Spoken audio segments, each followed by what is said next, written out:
Сәлем достар, менің арнама қош келдіңіздер. Тауық аяғынан жасалатын және дәмі өте дәмді болып шығатын кешкі ас мәзірмен бөлісетін боламын.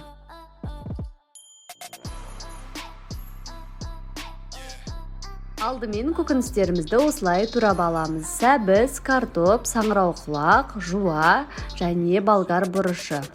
Өздеріңіздің қалауларыңыз бойынша кез келген түрде турауға болады.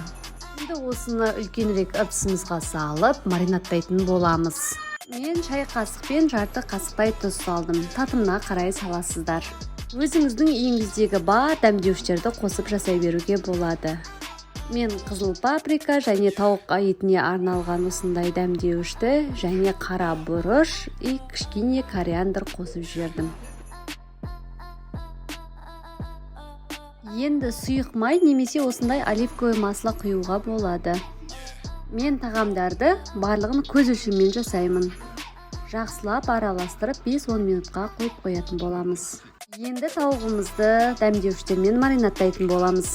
Тауығымызға жақсы сіңімді болу үшін әр жерлерін осылай пышақпен кесіп аламыз.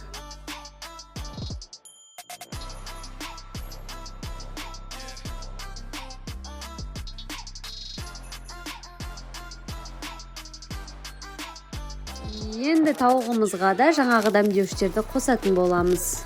Бұл жерде де дәмдеуіштердің барлық түрлері жарай береді. Енді тамағымызды жинайтын боламыз. Фольганың осындай бөлігін қиып аламыз. Ортасына көкөністерімізді саламыз.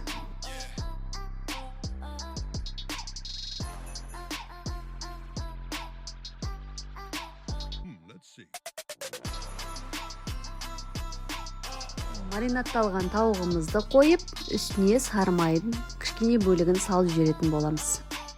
Және майдалап туралған сарымсақ, яғни чесногымызды қосып, осылай фольгамен аузын жақсылап бүктеп қоямыз. Менің тағамым 45 минутта 220 градуста пісті. Сіздердің өздеріңіздің пештеріңізге байланысты уақытын және градусын қойып сала аласыздар.